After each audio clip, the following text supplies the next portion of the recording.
This episode of the podcast is again sponsored by OneSkin. That's become part of my morning routine.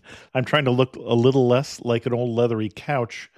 At the core of OneSkin is their patented OS1 peptide, the first ingredient proven to target senescent cells, the root cause of wrinkles, crepiness, and the loss of elasticity. And I don't know anything about that, but it does make my skin feel good. Certified safe for sensitive skin, OneSkin products are free from over 1,500 harsh or irritating ingredients, dermatologist tested, and have been awarded the National Eczema Association Seal of Acceptance by the NEA, delivering powerful results without irritation.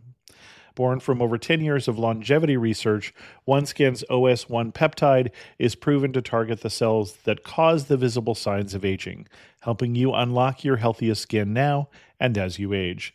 And for a limited time, OneSkin is making it even easier to stay consistent with up to 30% off your first 3 subscription orders when you use the code TRAVELER at oneskin.co/traveler. That's 30% off with code TRAVELER. After you purchase, they'll ask you where you heard about them. Please support our show and tell them we sent you. And thanks to OneSkin for sponsoring this episode of Amateur Traveler. Carvana's so easy, just a click, and we've got ourselves a car. See? So many cars. That's a click-tastic inventory. And check out the financing options. Payments to fit our budget. I mean, that's Clickonomics 101. delivery to our door. Just a hop, skip, and a click away. And what? No better feeling than when everything just clicks. Buy your car today on Carvana. Delivery fees may apply. Amateur Traveler, episode 979. Today, Amateur Traveler talks about caves and hoodoos and arches, spires, sand dunes, and slot canyons, as we talk about some of the lesser-known parks in Utah, Arizona, and Nevada. This is Chris Christensen from Amateur Traveler. Let's talk about the parks of Utah. I'd like to welcome back to the show Justin Barnes from justinandcrystal.com.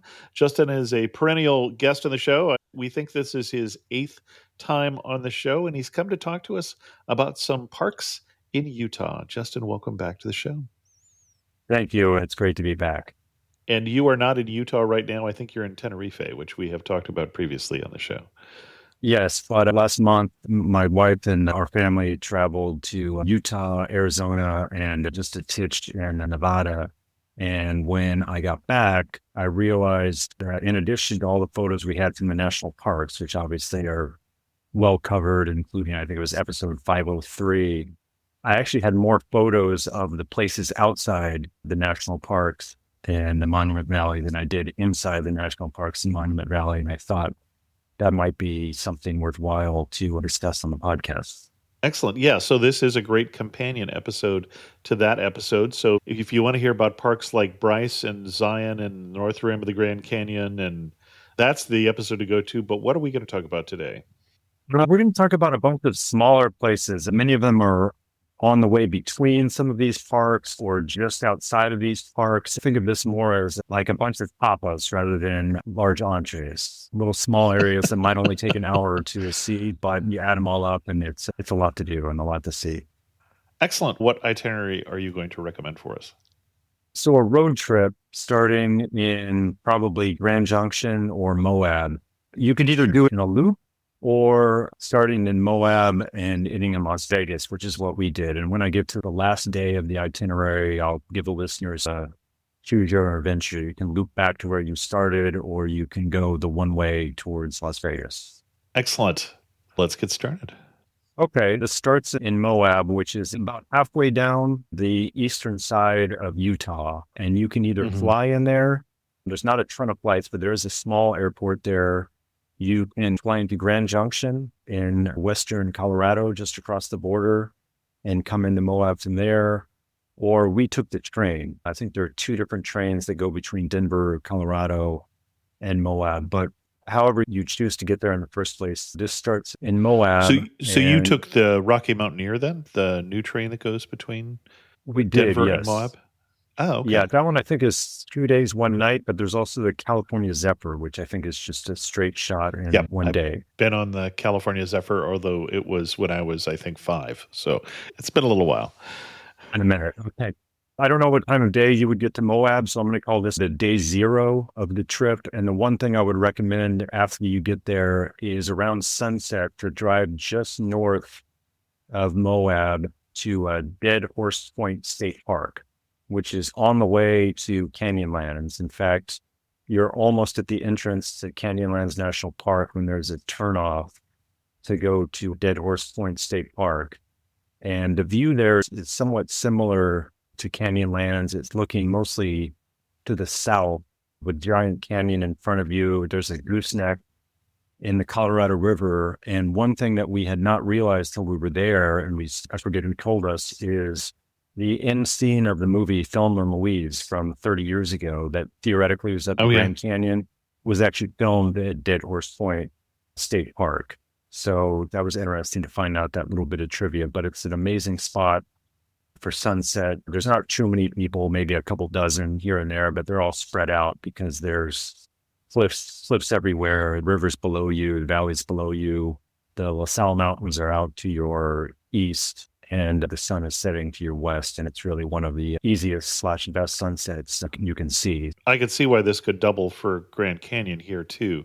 It's the same kind of terrain that you expect to see at the Grand Canyon. So if you didn't tell me this was Dead Horse Point State Park, boy, that's a long name, I would probably have guessed that it was the Grand Canyon. Yeah, one thing that's interesting, my wife mentioned this. She said, it looks like there's a canyon inside a canyon.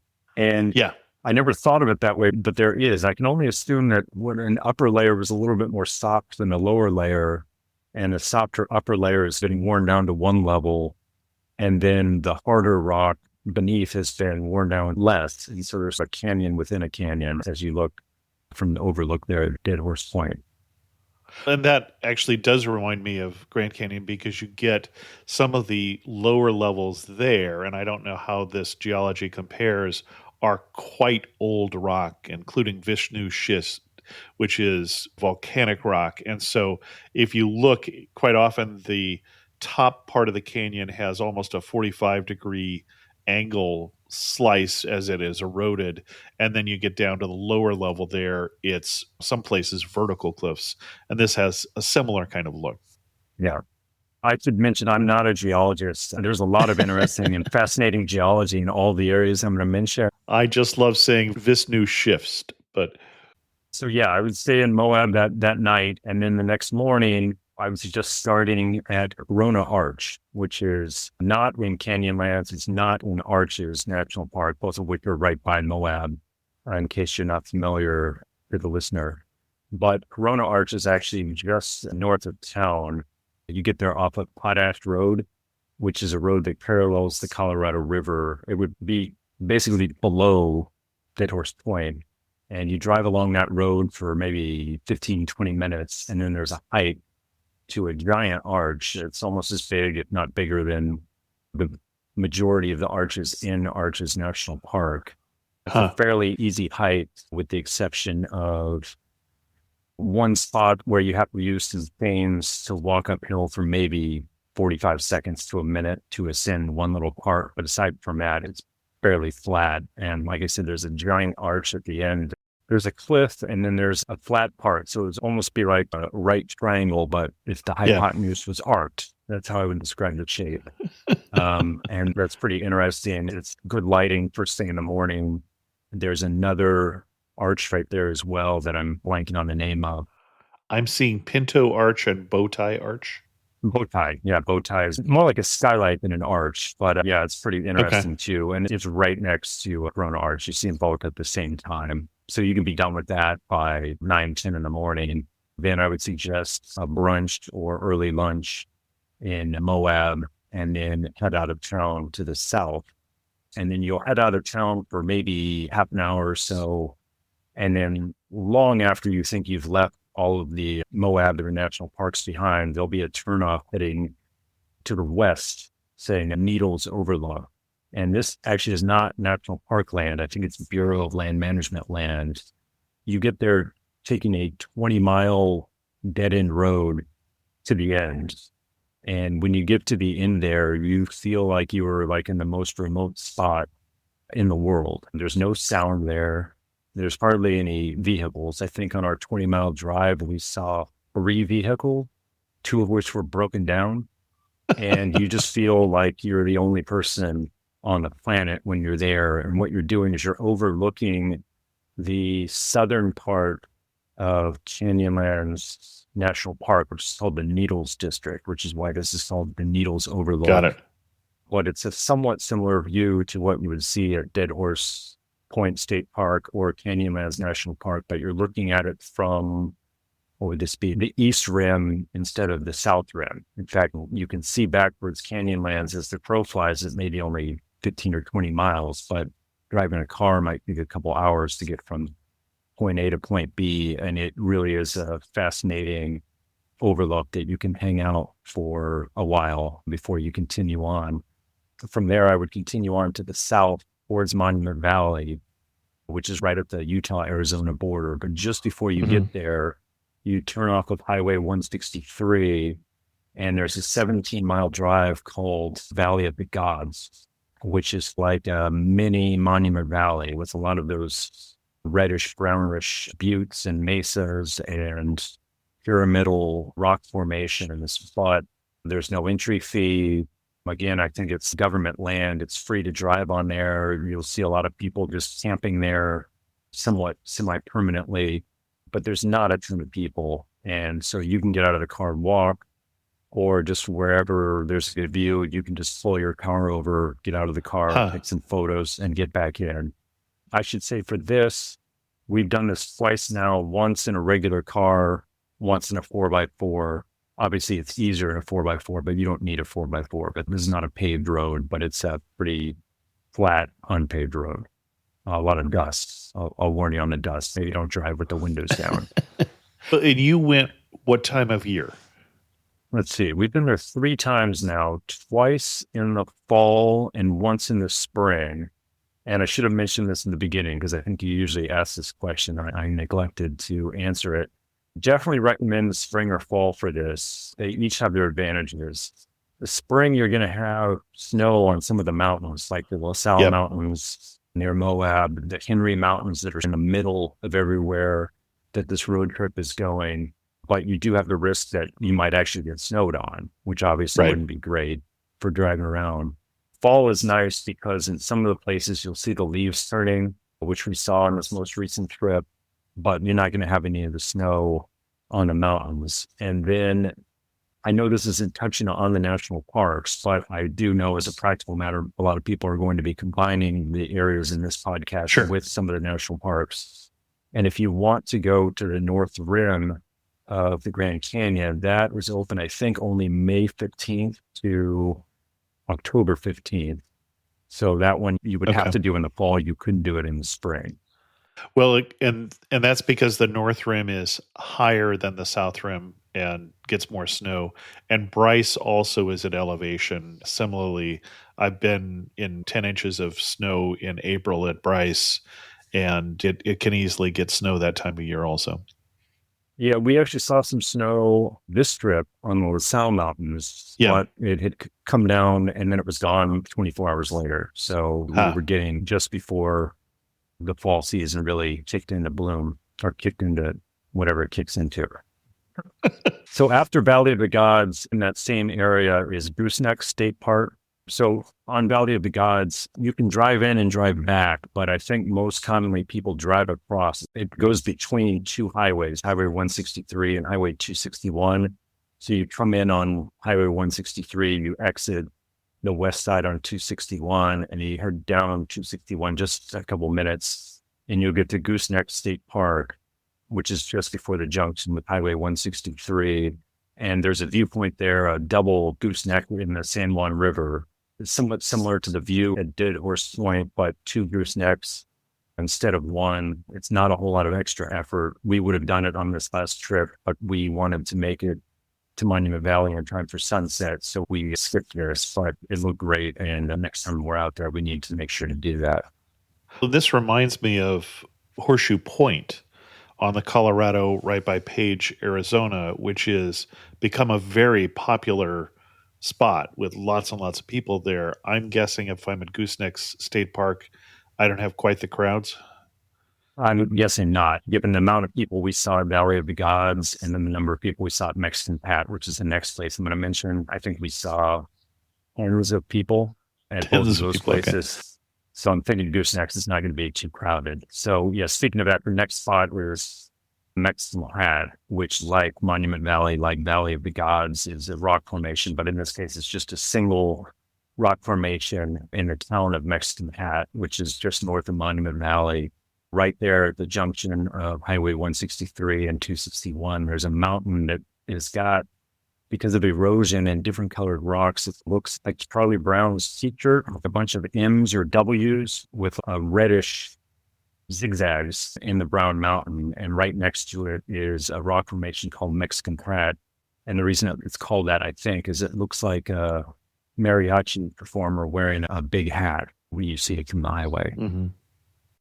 You could have called it Toadstool Rock or something like that too. It's got that very thin stem, and then the top is much wider at the top. So, yeah, and it's one of those you really need to see a vehicle or a person near it to get an idea of the scale, which is a recommendation for anyone going on these trips. If you're taking photos, I'm usually one of those people who tries to make sure I don't want anyone in my photo. I don't want them blocking it. But yes, on something like this, it really is helpful because without the people, you don't know whether this thing is 20 feet tall or 200 feet tall. And so getting one or two people in the photo is definitely something useful.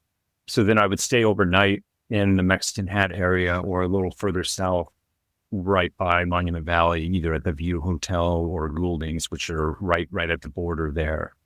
And then the next day, so this would be day 3 or day 2, if you think of that arrival day as day 0, but whatever, the next day, anything that you wanted to see again from Valley of the Gods, Goosenecks, or Mexican Hat, and see it in the morning light, do that before leaving the area. Then you'll drive south past Monument Valley into Arizona and then head west to Page that you were just talking about, where Horseshoe Bend is. I suggest having lunch in Page. There's a really good fried chicken place there called the Birdhouse, which we eat at every time we go by there. It's probably the best fried chicken I've had outside of New Orleans and Memphis. So definitely recommend the Birdhouse. And then, like you said, stop at Horseshoe Bend. Horseshoe Bend is one of the few places I'm going to talk about on this podcast that doesn't look better around sunrise or sunset because of the curves in it and the fact there's the large cliffs. You want to see it midday so that you don't have a bunch of stuff in the shade. But like you said, Horseshoe Bend is like a giant gooseneck in the Colorado River just south of Lake Powell. If you think about it, it's kind of like the northern part of where the Grand Canyon is started as a practical matter. Yeah, the Grand Canyon technically starts just after this, but you can raft down this area. It's a float trip, really, from the Glen Canyon Dam through Horseshoe Bend and then pull out at the ferry there, Lee's Ferry. And Lee's Ferry is the beginning of the Grand Canyon, officially. Okay. Speaking of Lee's Ferry, the next spot on here would be, actually, in a minute. Before leaving Page, there's a now somewhat famous cave/arch behind the Shell gas station in Page. I didn't know this. It looks like a big cave that's just behind the gas station. But if you walk all the way to the back of the cave, and the cave's only maybe, 30 feet deep or something, it doesn't really look like anything from the front end. But if you walk all the way in and then turn around, it looks like you're in a giant arch, and it looks way more impressive in photos than it does with your own eyes.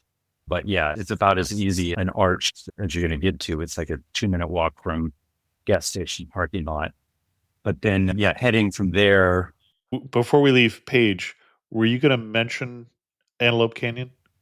Oh, good point. So I'm not touching on any of sort of the well-known areas, but of course, yes, Antelope Canyon are the things to do in Page. We spent one afternoon in Lower Antelope Canyon and one midday in Upper Antelope Canyon. I will say for those, just as a quick tangent, going in the spring and the fall, while great for 99% of the areas I'm talking about, is not great for Antelope Canyon because to get the sun rays that are famous for coming in on the Upper canyons, Antelope Canyon, especially.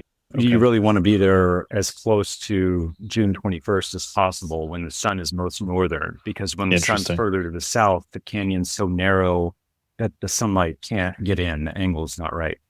And I didn't want you to skip over it, even though we're not generally doing the famous sites, because this is one of my favorite spots in the U.S. Yeah, And it really is. it's one of those places, if you can't take a good photo in Antelope Canyon, sell the camera on eBay and buy postcards.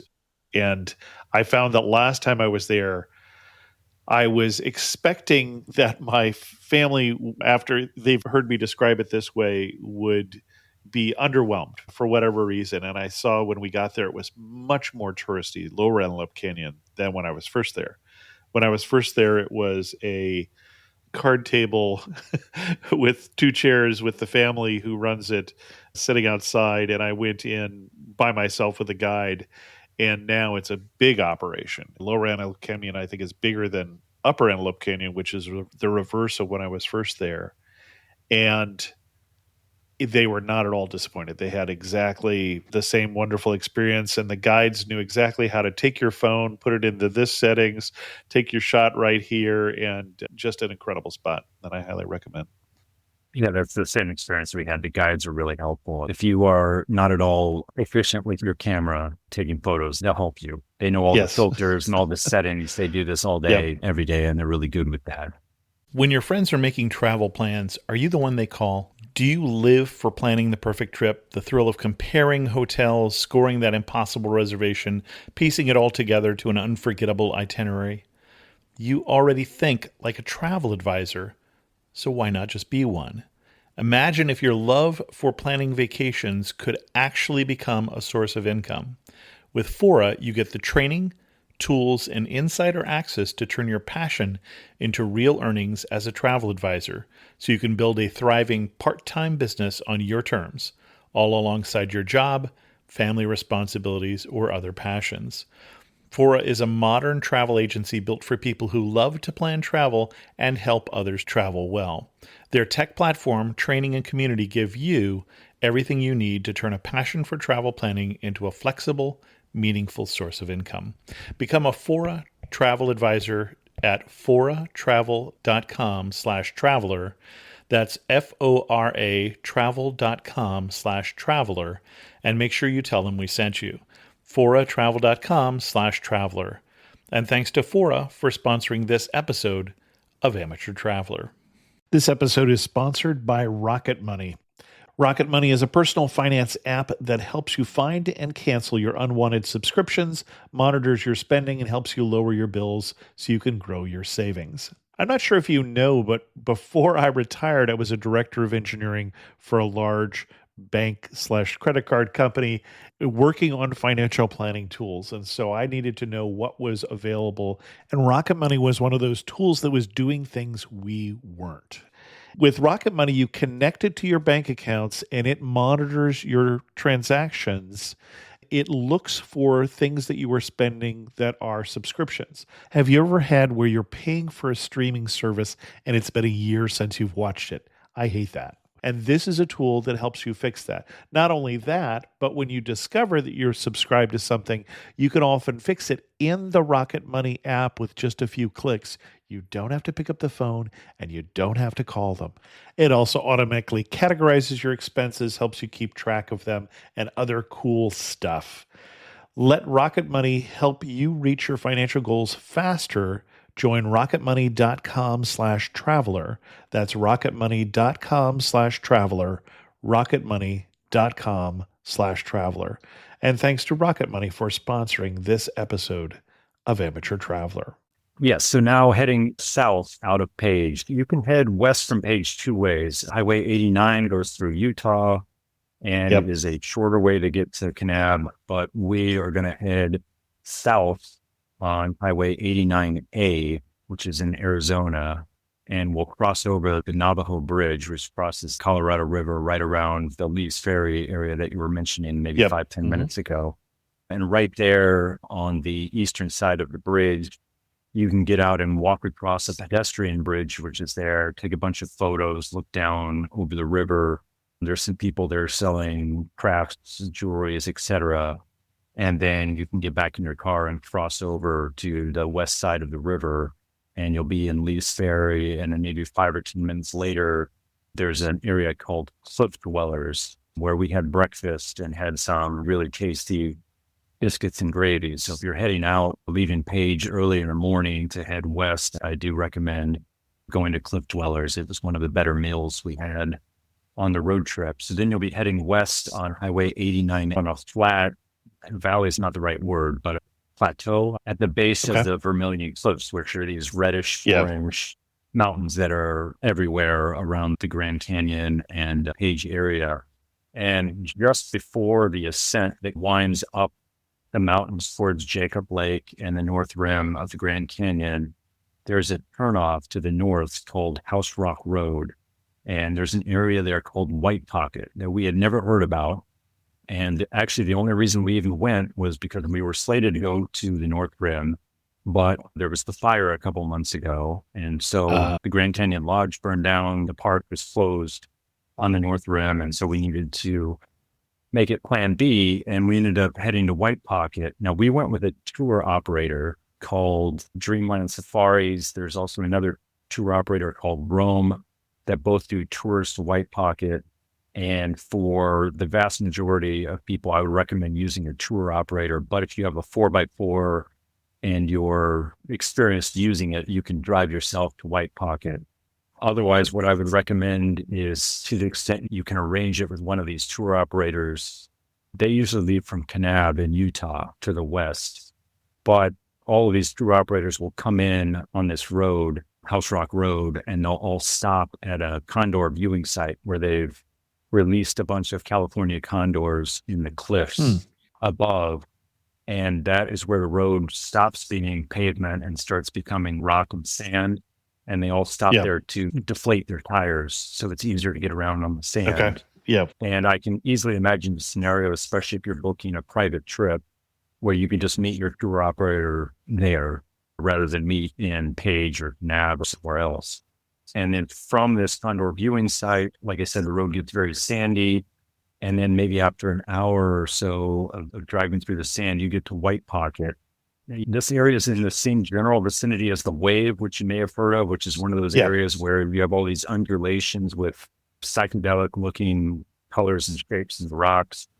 This is like that. This is going to be hard to describe, but imagine cauliflower, like a bunch of little ridges, or cauliflower brainful, something like that, like a bunch of ridged white things. The top of the rock there looks like that, but these little geometric shapes, all in white, all connected to one another, like little lobes of cauliflower. But underneath is all this pinkish and orangish rock. And then in some places it's been uplifted and twisted and spun. And the best way I can describe it is if you think of a thing of like cherry vanilla swirl ice cream, it looks like that. Or maybe if you had white paint and you dumped some red paint in and you just started to mix it, but before you mixed it too much, it looks like that.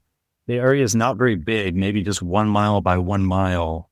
So you can walk around it pretty quickly. I think we spent about 2.5 hours there and we saw, I think, all of it, but we really could have spent all day there. It's really incredible. I've not seen anything like that. I'm surprised I had no idea it existed. It's just one of those places that's phenomenal, but it's so small that you couldn't have hundreds or thousands of people there a day. I think on a busy day, there's maybe 50 people there.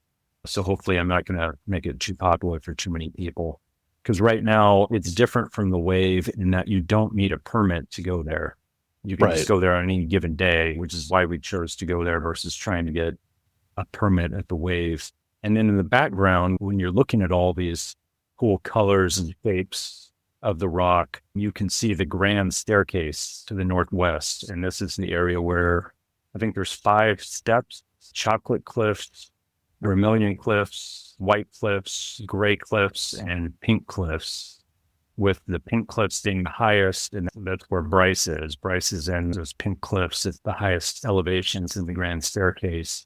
So that's your backdrop at White Pockets. Really cool. Lots to see in the foreground and also the background. So what I would suggest is spending a good chunk of day 4 there and then getting back on solid ground and then heading up towards Jacob Lake which is in a forested area just to the north of the North Rim, then heading back down the hill on the west side, going out towards Fredonia, Arizona. And then along that way, there's a lookout called Lefevre Overlook, which is another spot where you can get really good views of the Grand Staircase. In this case, a giant panorama of the Grand Staircase. And then once you drop back down to that plateau, you'll end up in Kanab, just on the Utah side of the border, and just spending the night in Kanab. And we actually had our best meal of the entire trip in Kanab at a restaurant called Sego, Sego, which was this, it really tasted like authentic, like Singaporean or Malaysian food. It was incredible. And we actually asked if the chef had worked or lived or been born in Southeast Asia. Turns out, no, he was just self-taught. And apparently he taught himself really well because it was incredible food. And it was just in this small town in southern Utah. So that's the end of day 4. Then day 5, what I would suggest is starting early in the morning at Coral Pink Sand Dunes, which is a state park just north of Kanab, on the way to Zion National Park, but maybe only about a third of the way there from Kanab. And this is an area where, because of the shape of the canyon that's there, plus the prevailing winds, all the sand that is eroded from all the rocks in the area around just happens to all accumulate in this area. And there's these giant dunes that are shades of orange to pink.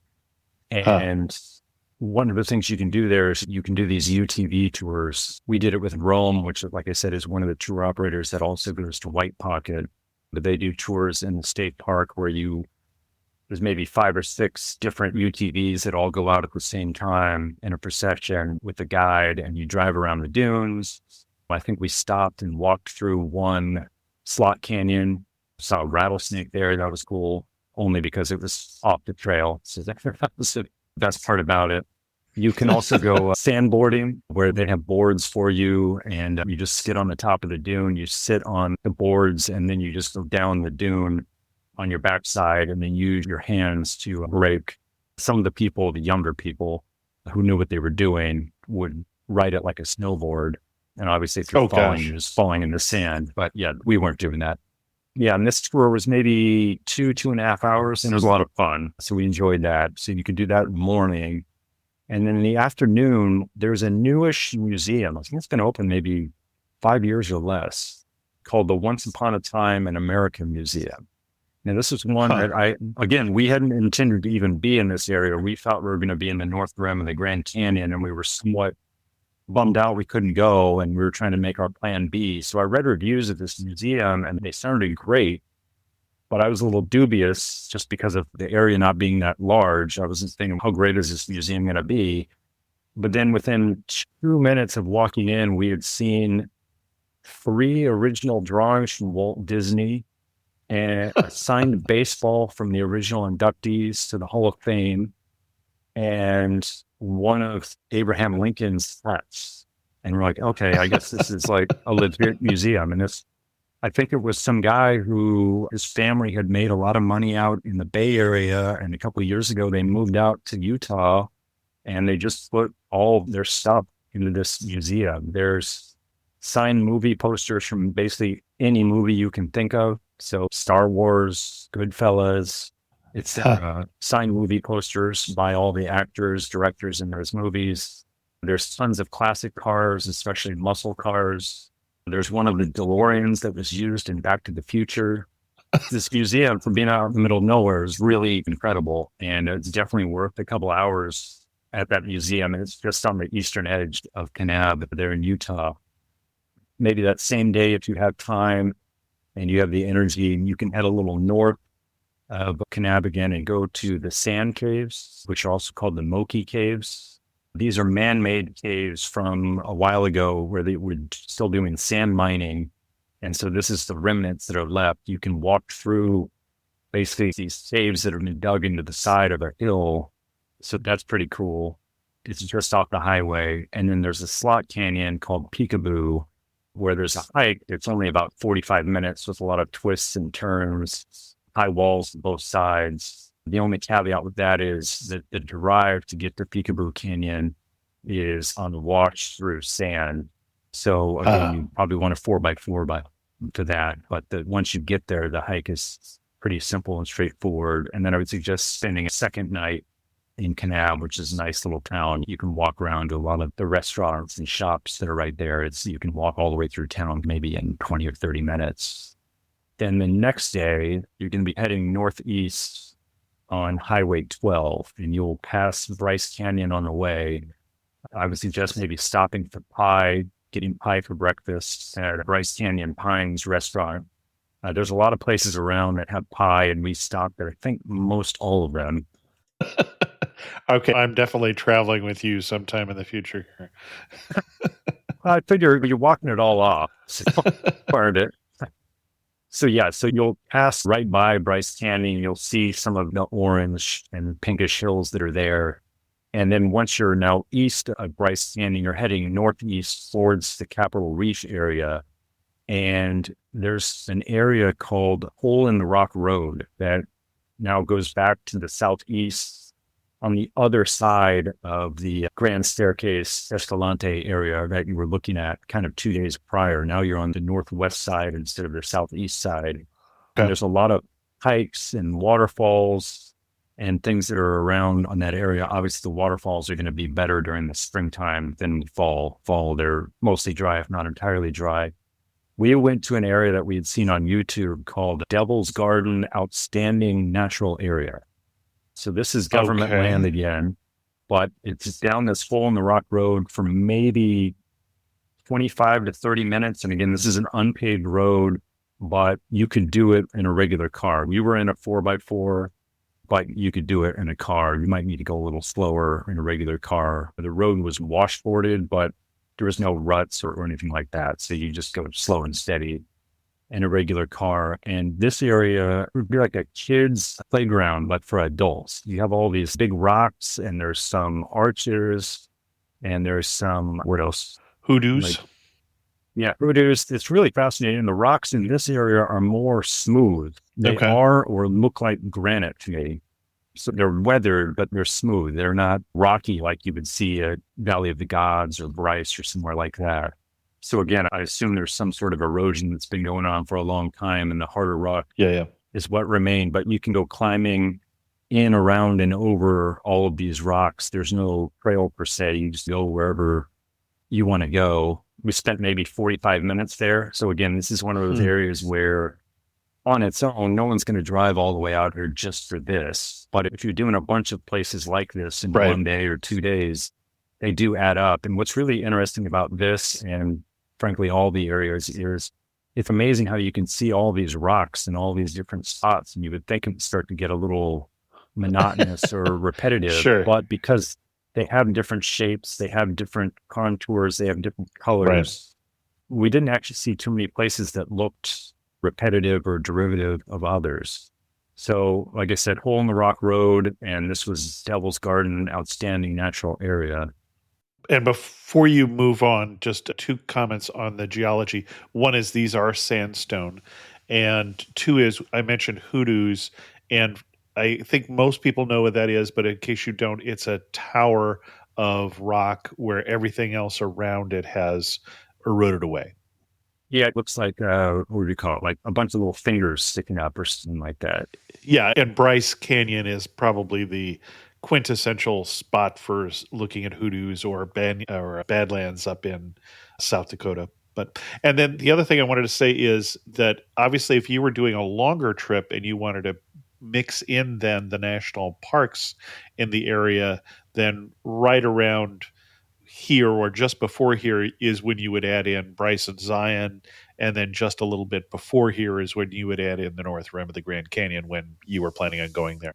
Yeah, definitely add in Bryce. Zion, you could either do when you said, or in a couple days when we go back towards Vegas. Okay. You would do it either way. Yeah, 6 of one, half a dozen of the other. In fact, if you listen to this and you're like, 6 of these 8 places sound interesting, but 2 don't, I can guarantee that if you take 1 or 2 of these things out, there's probably a different route that would be more appropriate for your specific trip than this routing. I'm just using the routing that we use because we hit up all of these places. But if you're skipping something, There's different ways to get around, to cut corners, literally and figuratively. So back on Highway 12, which I had not been on before, because while we had been to Bryce before, we had not been to Capitol Reef, and Highway 12 is the highway that connects the two. It is one of the more photogenic roads I've ever driven on. And there's views and viewpoints everywhere around Boynton overlooked and the Escalante River. Walls creep in on both sides, and you're basically driving through a canyon with, I think it's the Escalante River just below you. And unfortunately, I think when you're in the canyon, there's not really any turnoffs, but in a lot of places on the road there are. And basically, if you see a turnoff, I would suggest just take your turnoff, take the viewpoint, look at all of these. There's one called the Cap Creek viewpoint, another one called Hogback with great views. Right around that area that I was mentioning with the Escalante River, there's hiking in the Escalante Canyon's outstanding natural area, and then also hiking to waterfalls around Calf Creek. And again, obviously, there's going to be more water in the springtime than the fall. If you continue north on Highway 12 to a city called Boulder, don't confuse that with the Boulder in Colorado, different city.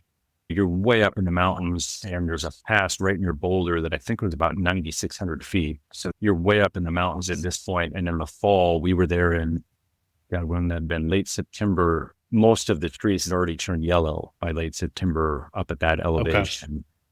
Right around there's Homestead Overlook with views out towards the Henry Mountains. And in fact, all the way back towards Moab, where you would have been in maybe 5 days prior. At this point, you will all circumnavigated the Henry Mountains, which are this mountain range that's in the middle of nowhere. I think it was actually the last area of the lower 48 states that was ever mapped.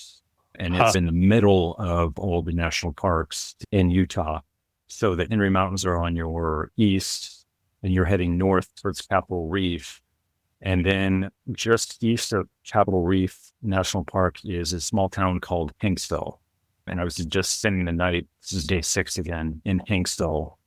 And then day 7, there's a number of really fascinating places, none of which take a ton of time, but are all very close to Hanksville. I'd suggest starting by heading north out of town.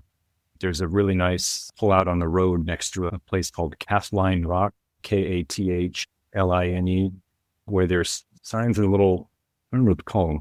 They're like telescopes. They're basically just pipes that are aimed to look at a certain thing. And then on these, there's signs saying something like Factory Butte or Goblin Valley or whatever. And I think there were maybe 8 or 10 of these signs where you're looking out at all these mountains, all these rocks. You don't really know what you're looking at. And then at this pullout, there's little signs indicating this is here. And then if you look through the various pipes, you're focusing just on Factory Butte, for example. And then if you continue just a little north of that, there's a turnoff to head towards Goblin Valley State Park, which you mentioned hoodoos earlier.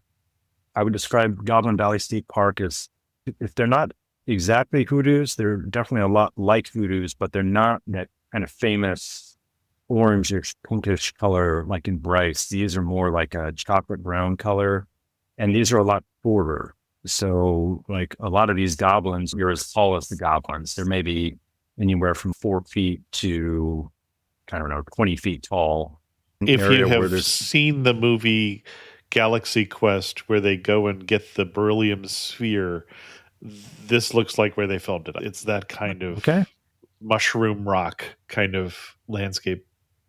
Yeah, I would describe it as the best place ever to play hide and seek. I wish I was 8 years old again, because all these little goblins, some of them are interconnected, some aren't. And it's one of those where you could see somebody and they're maybe only 50 feet away, but you can't exactly get from where you are to they are, because you need to climb over or around some of the goblins. We were there maybe for an hour. We had started to walk around, and I told everyone, let's meet back in the car at X time. Starting the year with a wardrobe refresh, Quince has you covered with luxe essentials that feel effortless and look polished. They're perfect for layering, mixing, and building a wardrobe that lasts. Their versatile styles make it easy to reach for them day after day. I don't know about you, but I've gotten to the point where I'm tired of wearing clothes that don't make me feel good and look good. I'm tired of going cheap when I could go upmarket, and even better, doing it with Quince, where I don't have to pay extra for that benefit.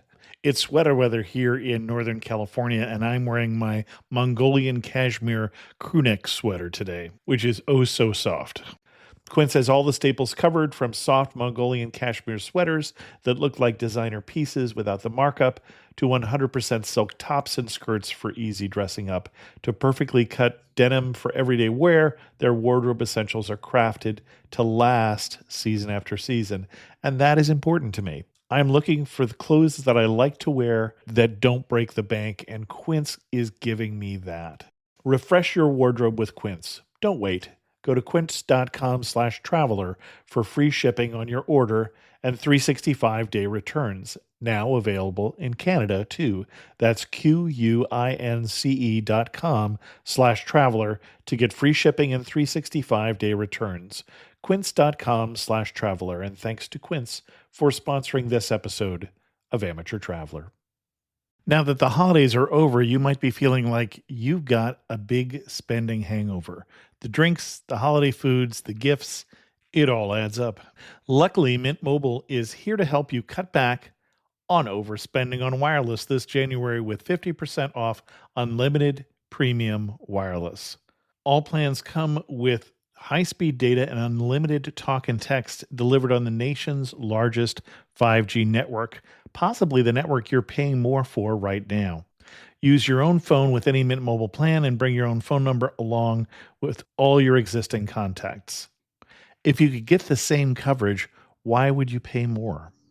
This January, quit overspending on wireless with 50% off unlimited premium wireless. Plans start at $15 a month at mintmobile.com/traveler. That's mintmobile.com/traveler.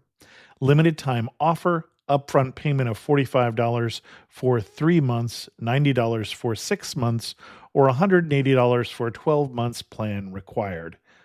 $15 per month equivalent. Taxes and fees extra. Initial plan terms only. Greater than 50 gigabytes may slow when network is busy. Capable devices required. Availability, speed, and coverage varies. See mintmobile.com. And thanks to Mint Mobile for sponsoring this episode of Amateur Traveler. And then I kept walking some more, and I was wishing, oh man, I wish I would have set a later time, because we could have spent a lot more time there. But that does remind me, or just on a small tangent, I would definitely recommend everyone for any of these places to download offline maps on Google Maps or Apple Maps or whatever you're using. Or because a lot Maps.me of these places is the other thing I recommend, which is a separate program. Yep. Yeah, something where you can see where you're going when you're offline, because a lot of these areas, there's not going to be signal. So Goblin Valley State Park, yeah, I'd recommend a couple hours there.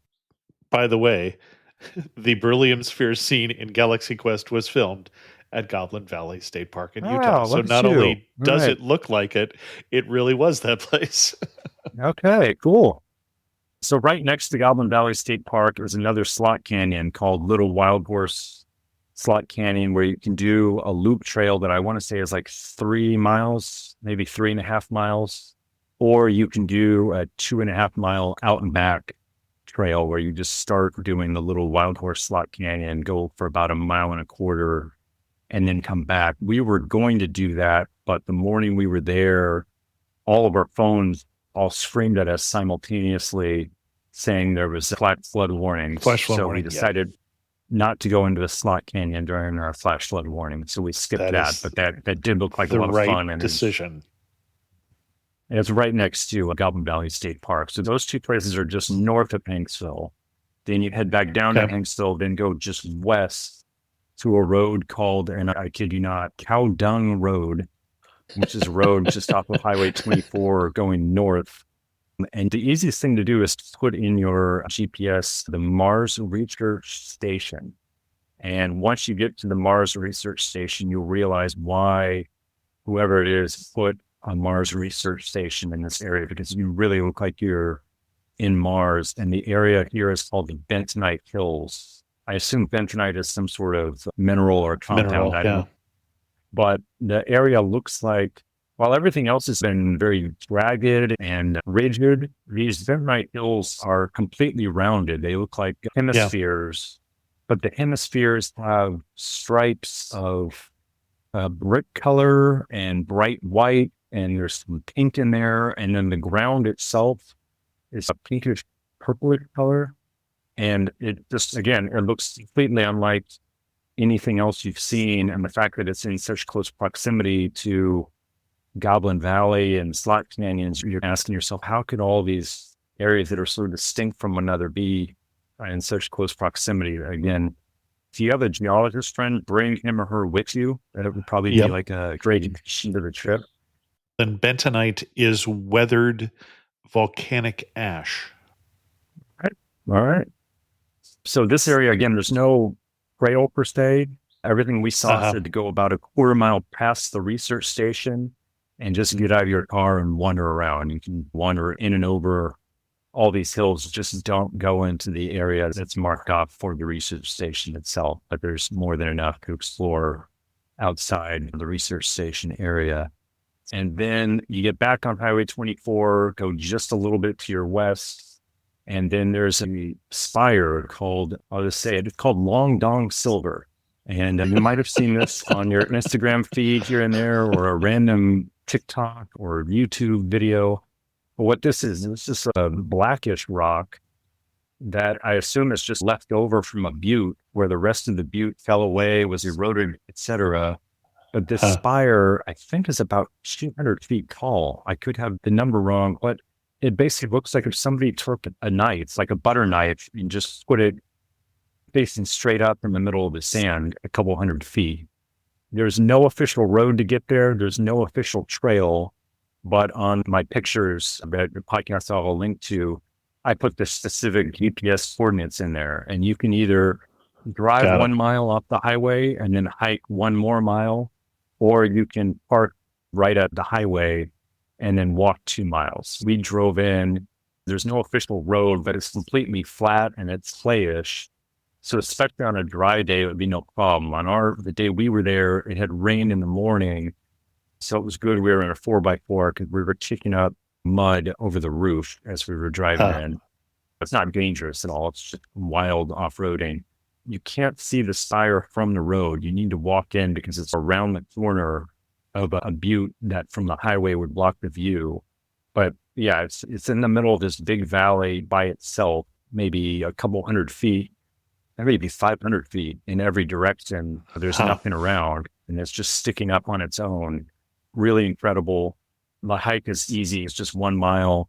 And for the best views, you come in and then you walk right past it for maybe, 5 minutes past it. And then you'll get to the end of the valley, and then you'll turn around, and looking from that direction is where it looks the most impressive. Between the hike and the drive and hanging out there, it's only an hour and a half total. So again, not something you would drive out to the middle of nowhere just for that. But when you combine it with all these other things on the same day, you're getting a little bit of this and a little bit of that all on the same day. And the last thing I would recommend for this day 7 is the Moonscape Overlook, which is also known as Skyline View, which is a great spot for sunset. On a clear day, you can see back to the east as far as Canyonlands. And you can also see all of the other sites that are in and around Capitol Reef National Park and the Bentonite Hills and everything else that's there around Hanksville. So again, I would stay that night in either Hanksville or Torrey. Torrey is just a little west of Capitol Reef National Park, and Hanksville is just a little east. So that then leads to the last day, which if you're doing a loop from Hanksville, pretty easy to get back to Moab or Grand Junction. It's just an hour and a half east to Moab, or 2.5 hours east to Grand Junction. Or if you're going towards Las Vegas and or Zion, it's going to be a longer driving day, but again, a lot of scenery, things that you haven't seen prior. You can go back on Highway 12, but what we did is we went a different route with Highway 24, and then I think we got on Highway 89 at some point. So we were driving more of a loop. But one thing that we went to that morning was Pando. I'm not sure if you're familiar with Pando, but Pando is a giant clump of aspen trees that is the largest living organism on the planet. Imagine like a giant clump of bamboo, but instead of bamboo, it's aspen trees. So all the trees are genetic clones of one another because they all share the same root system. Huh. And I don't think they measure it in acres. I think they measure it in miles, the size of it. And so it is just off Highway 24, right around Fish Lake. And you can just drive right up to it. It's a little tough to tell what aspen tree is Pando and what's just some other random aspen tree. But at least in late September, everything was just a gorgeous yellow color. All the fluttering of the leaves in the wind was really impressive. There was not a single other person up there. And you're up in the hills and those great views to the south of the valleys. So you can just get out of the car, check that out, and then continue on your drive. And you'll actually be driving south through those valleys. There's a lot of agriculture with mountains on both sides there. And you'll head down the highway for a couple hours and you'll have to get back into civilization and be on I-15 and you'll head through St. George. And then late in the afternoon, you'll pass into Arizona, but only for maybe half an hour or so. And then you're cutting the northwest corner of Arizona and then heading into Nevada. And then just before you get to Las Vegas, there's Valley of Fire State Park. I don't know if I mentioned this. Valley of Fire State Park, you can go to year round, but most all of the trails are open only from October 1st to May 14th. We did not know this. We had driven right past the park the last 2 times we went on a road trip just because we were in a hurry and we wanted to get to Las Vegas. So we said, all right, this time we're definitely going to go. And we're very glad we did. We actually happened to be there on October 2nd. So just by dumb luck, we were there when the trails had literally just opened the day before. The reason that they are not open during the warmer months is it is so hot and there's no shade. Valley of Fire. They're worried about heat stroke. And in fact, one of the hikes we went on, there was a sign that said very bluntly, you might die. So take that to heart. Take some water, take a hat, wrap yourself with one of those bandanas around your neck, do whatever you need to do to stay cold, or stay cool at least. But Valley of Fire was really incredible. There's some arches, Elephant Rock, Arrowhead Arch, Arch Rock. But the best part, in my opinion, was at the north end of the park, right around where Mouse's Tent Road dead ends. There's 3 trails that you can do individually, or you can combine them however you see fit. One was called the Fire Wave Trail. Then there's the Pink Canyon Trail and the White Domes Trail. And then I think, but I'm not entirely positive, that there's something called the Seven Wonders Trail, which is some combination loop of the bunch. Basically, every single pastel color you can imagine, non-blue pastel color that you can imagine, is in the rocks here. There's pinks, there's yellows, there's gold, there's oranges, there's root color, and like white pockets, like somebody mixed all these together and swirled them around. And the rock really undulates, which I think is why it's so colorful, because as it's eroded in, let's say, like a swimming pool sort of shape, because the rock's different colors, it's different layers, once it erodes in an undulating shape, the part that's been eroded now all of a sudden shows an older layer that's a different color. Right. And it's really incredible. It's hard to describe. So just please look at the photos. But to go between a couple of these hikes, I think between the Fire Wave and the Pink Canyon, you're walking through a wash and it's uneven footing because there's just rocks that have basically washed down from the hills, but it's not particularly difficult to walk on, but you're walking on sand and river rock type material. But in the wash on the sides, again, it's not really a slot canyon, but it's approaching the slot canyon that the walls are coming in on both sides of you. And there are all sorts of different colors. And then the sand that you're walking on is a different color. And a lot of the rocks that have been washed down, those are different colors. And it's like a kaleidoscope of different colors. I would definitely recommend it. But like I said, it's very important that you do whatever you need to do to stay cool and stay hydrated as you were doing this. But once you're done with that, it's only about an hour to get to Las Vegas, and that would be the end of the itinerary. The other thing that I would recommend if you're in Valley of Fire is the petroglyphs. So there's some petroglyphs that are very easy to access, which isn't always the case. And they're right off the main trail. There's actually set of stairs that go up to a cliff that lets you see these petroglyphs. And I'm a sucker for petroglyphs, so I would definitely take the time to see that, because it won't take you but 10 minutes or so to stop, park, hike up the trail and see them. We saw the stairwell. We didn't get out of the car, so it's good to hear that it is worth the walk. What we wondered is, the stairs obviously have been built recently, and we wondered how people got up there in the first place, because it didn't look like... It's a fine question. One thing is, it's possible that there used to be sand dunes or something going up that way. But for instance, one of the series of petroglyphs there is a whole herd of some sort of horned animals, antelope or something, walking across this surface of this rock. So definitely very cool. Sometimes you see petroglyphs and you can't quite make out what they are, and this is not one of those. Okay. Cool. Before we get to our wrap up questions, what other things should people know before they do this road trip? Okay. One thing is, driving through Utah is a little different than driving through other states, just because if you're picking up provisions, the grocery stores don't sell alcohol and the alcohol stores don't sell food and drink. So if you need to pick stuff up, you may need to go to two places instead of one. I think I already mentioned downloading the offline maps. That's very important. Saving trails on all trails. If you're doing hiking, you can save those offline so that if you don't have any signal, you can still see where you are relative to the trail. I think I mentioned getting photos with people, vehicles, or something else in them, so you get some idea of scale. And then the last thing is, if you're traveling during the daylight savings time months, it's really a pain, because Arizona doesn't use daylight saving time. Utah does.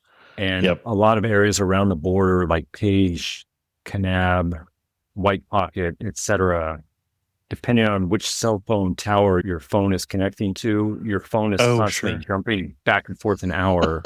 And especially if you have an appointment somewhere with a fixed time, you need to make sure you know whether it's Arizona time, Utah time, and that you're actually looking at the correct time on your phone at any given time, so you're not an hour early or an hour late to an appointment. But again, if you go in March, for example, you don't need to worry about it. Sure. It might be good in your phone to add in what's the time in Phoenix and what's the time in Salt Lake City, and just that way you could tell what time your phone is telling you. Interesting. Yeah. That's exactly what my wife did.